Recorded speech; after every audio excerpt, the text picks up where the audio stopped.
ഇനി ഈ brain drain വലിയ ഉണ്ടാകും സ്വാഭാവികമായി. പക്ഷേ വലിയ തോതിൽ ഉണ്ടാകുന്നത് എങ്ങനെ തടയാൻ പറ്റും?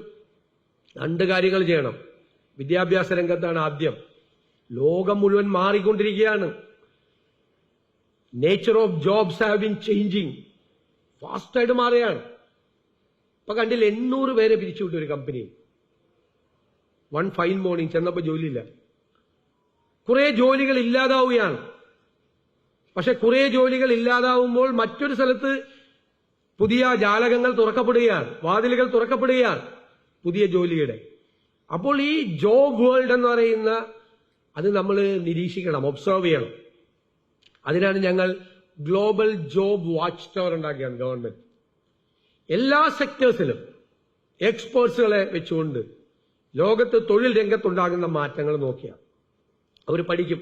കമ്മിറ്റി ഫോർമേഷൻ ഒക്കെ ആയിക്കൊണ്ടിരിക്കുകയാണ് വിവിധ സെക്ടറുകളിൽ.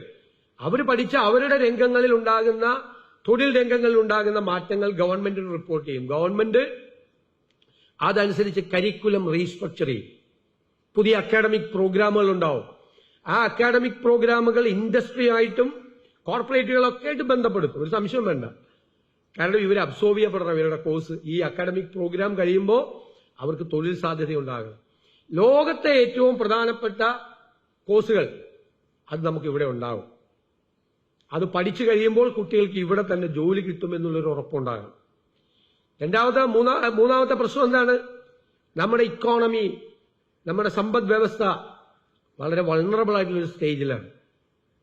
അറിയാലോ, വരുമാനത്തിന്റെ റവന്യൂ ഇൻകത്തിന്റെ 77% കമ്മിറ്റഡ് എക്സ്പെൻഡിച്ചറാണ്. No way. ശമ്പളം, പെൻഷൻ, പലിശ. 100 രൂപ കിട്ടിയാൽ 23 രൂപയാണ്.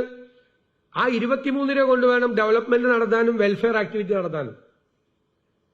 റോഡ് പണിയണം, പാലം പണിയണം, ബാക്കി കാര്യങ്ങളൊക്കെ ചെയ്യണം. വെൽഫെയർ ആക്ടിവിറ്റീസ് ധാരാളം ഉണ്ട്, ഇല്ലേ? മരുന്ന് മേടിക്കണം, ഒരുപാട് കാര്യങ്ങൾ ചെയ്യണം. 100 രൂപ കിട്ടിയാൽ 23 രൂപ അതിന് ചെലവാക്കാൻ പറ്റുള്ളൂ. ഈ വണ്ടി ഇങ്ങനെ ഓടിക്കോട്ടെ എന്ന് വിചാരിച്ചാൽ ഓടും, പക്ഷെ ഇടിച്ചു നിൽക്കും എവിടെയെങ്കിലും പോയി. അപ്പൊ ഒരു വെൽഫെയർ പ്രോജക്റ്റും നടക്കില്ല. കൊടുക്കാൻ പൈസ ഉണ്ടാവില്ല, പെൻഷൻ കൊടുക്കാൻ പൈസ ഉണ്ടാവില്ല, ശമ്പളം കൊടുക്കാൻ പൈസ ഉണ്ടാവില്ല. ഇടിച്ചു നിൽക്കട്ടെ എന്ന് വിചാരിച്ച് വിടാം, എനിക്കും വിടാം. ഞാൻ പോണത്ര ഞാൻ പോകട്ടെ, അവസാനിപ്പിക്കാം. പക്ഷെ കേരളത്തോട് ചെയ്യുന്ന അനീതിയാവും. കുറച്ച് വൈകി, പക്ഷെ അധികം വൈകിയിട്ടില്ല എന്നാണ് ഞങ്ങളുടെ നിലപാട്. അധികം വൈകിട്ടില്ല. This is the right time. Tax കൂട്ടിയിട്ടാണോ ഖജനാവ് നിറയ്ക്കുന്നത്? എത്രായിരം കോടി കടമുണ്ടെന്ന് പറഞ്ഞാൽ ഞാൻ തന്നെ അത് എപ്പോഴും പറഞ്ഞുകൊണ്ടിരുന്നത് എനിക്ക് തന്നെ ടെൻഷനാവും. അതുകൊണ്ട് ഞാനത് ആവർത്തിക്കുന്നില്ല. കോടിക്കണക്കിന് രൂപയുടെ കടമുണ്ട്. 5 ലക്ഷം കോടി രൂപയുടെ കടമുണ്ട്. ഇമ്മീഡിയറ്റ് ആയിട്ട് തീർക്കേണ്ടത് 87,000 കോടി രൂപയുണ്ട്. അപ്പൊ എന്നോട് പലരും ചോദിച്ചു, എന്നിട്ട് ടാക്സ് കൂട്ടിയില്ലല്ലോ. ടാക്സ് കൂട്ടലല്ല ഖജനാവ് നിറയ്ക്കാനുള്ള മാർഗം. അതൊരു തെറ്റായ ഔട്ട്ഡേറ്റഡ് ആയിട്ടുള്ള ഒരു കൺസെപ്റ്റാണ്.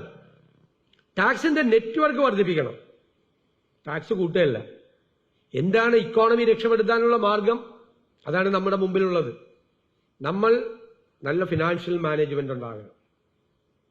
നമ്മുടെ ട്രഷറിയുടെ ലീക്കേജ് അടക്കണം. നിങ്ങൾ ഞെട്ടിപ്പോവും. ഞാൻ ഷോക്ക്ഡാണ്. എനിക്ക് കുറെ അറിയാമായിരുന്നു നേരത്തെ. ഇപ്പൊ നേരിട്ട് കൈകാര്യം ചെയ്യുമ്പോൾ നമ്മൾ എന്താണ് കേരളത്തിൽ പ്രോജക്റ്റുകൾ നടക്കുന്നത്? 100 കോടി രൂപയുടെ ഒരു പ്രോജക്റ്റ് തീരുമാനിക്കുകയാണ്, 2 കൊല്ലം കൊണ്ട് തീർക്കണം. 2 കൊല്ലം ആകുമ്പോൾ സ്ഥലം ഏറ്റെടുക്കൽ പോലും ഉണ്ടാവില്ല. 2 കൊല്ലം കഴിഞ്ഞു, 5 കൊല്ലം കഴിഞ്ഞു, 10 കൊല്ലം ആകുമ്പോൾ പ്രോജക്റ്റ് തീരും. അപ്പൊ 100 കോടി രൂപയുടെ പ്രോജക്റ്റിന് 1000 കോടിയാവും. ആരാ അക്കൗണ്ടബിൾ? ഇതൊരു പ്രൈവറ്റ് സെക്ടർ സ്ഥാപനമാണ്, അല്ലേ? ഏഷ്യാനെറ്റിന്റെ മാനേജ്മെന്റ് ഇവരോട് 2 പേരോട് ഒരു അസൈൻമെന്റ് കൊടുത്തു. 1 വർഷം കൊണ്ട് തീർക്കണം എന്ന് പറഞ്ഞ ഒരു അസൈൻമെന്റ് കൊടുത്തു. 365 ദിവസം കഴിയുമ്പോൾ അടുത്ത ദിവസം അവരത് ചെയ്ത് തീർത്തില്ലെങ്കിൽ അവരുടെ കാര്യം എന്തായിരിക്കും? സ്ഥിതി എന്തായിരിക്കും? അവരവരുടെ സബോർഡിനേറ്റ്സിനോട് അതിന്റെ കാര്യങ്ങൾ ചെയ്യാൻ പറയും. ആള് ചെയ്യാതെ ഇരുന്നാലോ എന്തായിരിക്കും? അക്കൗണ്ടബിലിറ്റി ഉണ്ടാവും പ്രൈവറ്റ് സെക്ടറിൽ. Government സെക്ടറില no accountability. 100 കോടിക്ക് തീരേണ്ട പരിപാടി 1000 കോടിക്ക് തീർന്നാലും ആരും അക്കൗണ്ടബിൾ അല്ല. ഒരാളും അക്കൗണ്ടബിൾ അല്ല. ആരുടെ പൈസയാണ് പോകുന്നത്? ഞാനും നിങ്ങളും അടയ്ക്കുന്ന നികുതി പണമാണ്. ഇങ്ങനെ ചെലവായി പോകുന്നത്. അവിടെ നമുക്ക് പ്രോജക്റ്റ് മാനേജ്മെന്റിന്റെ ഒരു പ്രോട്ടോകോൾ ഉണ്ടാവും. സമയബന്ധിതമായി പദ്ധതികൾ തീർക്കാനുള്ള പരിപാടികൾ ഉണ്ടാവും. അവിടെ തന്നെ നമുക്ക് കോടികൾ നമുക്ക് സേവ് ചെയ്യാൻ പറ്റും. പിന്നെ ഏറ്റവും പ്രധാന മാർഗം എന്താ? ഇക്കോണമിയെ നമ്മൾ സ്റ്റിമുലേറ്റ് ചെയ്യണം, ഉത്തേജിപ്പിക്കണം. എങ്ങനെ ചെയ്യാൻ പറ്റും? കയ്യിൽ പൈസ ഉണ്ടോ ഉത്തേജിപ്പിക്കാൻ? നിക്ഷേപം വേണം, സ്വകാര്യ നിക്ഷേപം ഉണ്ടാകണം, ഇൻവെസ്റ്റ്മെന്റ് ഉണ്ടാകണം. കേരളമാണ് സ്ഥലം. സ്വകാര്യ നിക്ഷേപം എന്ന് പറഞ്ഞപ്പോൾ തന്നെ പിറ്റേ ദിവസം മുഴുവൻ മാധ്യമങ്ങൾ എല്ലാവരും കൂടി പറയാണ് സ്വകാര്യവൽക്കരിക്കുന്നു, സ്വകാര്യവൽക്കരിക്കുന്നു. കേരളം മുഴുവൻ ആര്? എന്റെ ബജറ്റിൽ ഒരു വാക്കുപോലും ഇല്ല സ്വകാര്യവൽക്കരിക്കുന്നതിന്. ഒരു സ്ഥാപനവും സ്വകാര്യവൽക്കരിക്കുന്നു പറഞ്ഞിട്ടില്ല. പബ്ലിക് സെക്ടറിലുള്ള ഒരു വാചകം പോലും ഉണ്ടായിരുന്നില്ല ബജറ്റിൽ. പക്ഷേ കേരളത്തിലെ മീഡിയയും കേരളത്തിലെ ഒരു സമൂഹവും പറഞ്ഞു എല്ലാം സ്വകാര്യവൽക്കരിക്കും. ഞാൻ വന്നിരിക്കുന്നത് തന്നെ അതിനകത്ത് പറഞ്ഞു. ഒരു സെന്റൻസ് ഉണ്ടായിരുന്നില്ല അതിൻ്റെ അകത്ത്. പ്രൈവറ്റ് ഇൻവെസ്റ്റ്മെന്റ് എന്ന് പറഞ്ഞാൽ പ്രൈവറ്റൈസേഷൻ അല്ല. KSRTC 2000 കോടി രൂപ നഷ്ടത്തിൽ ഓടുന്നു. KSCB നഷ്ടത്തിലായിരുന്നു. വിവിധ പൊതുമേഖലാ സ്ഥാപനങ്ങൾ നഷ്ടത്തിലാണ്, വാട്ടർ അതോറിറ്റി ഉൾപ്പെടെ. അതിനൊന്നും ഒരു റിനോവേഷൻ വേണ്ടേ, റീകൺസ്ട്രക്ഷൻ വേണ്ടേ? ഒരാൾക്ക് ജോലി കൊടുക്കാൻ പറ്റുന്നുണ്ട് അവർക്ക്? ഞാൻ ചോദിച്ചു, നിയമസഭയിൽ ചോദിച്ചു, എത്ര എഞ്ചിനീയറിംഗ് കോളേജാണ്?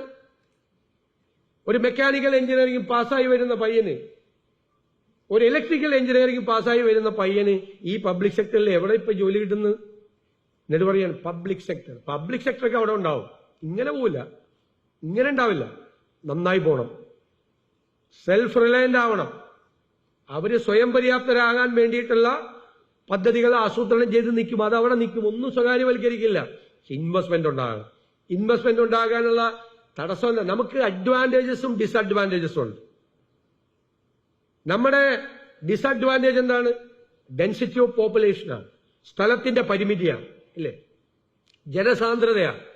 കിഴക്ക് മുഴുവൻ ഫോറസ്റ്റ് ആണ്, ഫോറസ്റ്റ് ആക്ട്. ഇങ്ങോട്ട് പോയാൽ പാഡി ലാൻഡ് ആക്ട്, അപ്പുറത്തോട്ട് പോയാൽ CRZ. കേരളത്തിന്റെ മിക്കവാറും ഭൂപ്രദേശങ്ങൾ മുഴുവൻ റെഗുലേറ്റഡ് ആണ്. ഒന്നും ചെയ്യാൻ പറ്റില്ല, വളരെ കുറച്ച് ഭൂമിയുള്ളൂ.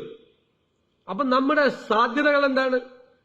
ആ സാധ്യതകളെ കുറിച്ച് സ്വപ്നം കാണാൻ തുടങ്ങിയപ്പോഴാണ് കേരളത്തിൽ 600 കിലോമീറ്റർ കടലുണ്ട്, അല്ലേ?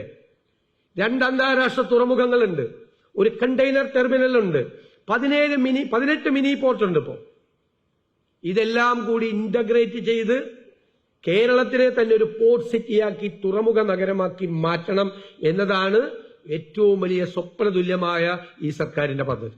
അതാക്കുക തന്നെ ചെയ്യും, ഒരു സംശയമില്ല. ഞങ്ങൾ നേരത്തെ തുടങ്ങി, പ്രതിപക്ഷത്തിരിക്കുമ്പോൾ മാരിടൈം എക്സ്പേർട്സുമായി, ഷിപ്പിംഗ് എക്സ്പേർട്സുമായി സംസാരിച്ചു. അതിൽ പലരും ഞങ്ങളോട് പറഞ്ഞു, ഇത്രയും ഒരു പദ്ധതി നടപ്പാക്കാൻ ലോകത്ത് കേരളം പോലും സ്ഥലമില്ല എന്ന് പറഞ്ഞു. നടപ്പാക്കണ്ടേ? വിവാദങ്ങളുണ്ടാവും. കാരണം എന്ന് വെച്ചാൽ ഈ കൺവെൻഷനായി പോയിക്കൊണ്ടിരിക്കുന്ന രീതികളിൽ നിന്ന് മാറ്റമുണ്ടാകുമ്പോൾ കേരളത്തിലൊരു ചൊറിച്ചിലുണ്ട്.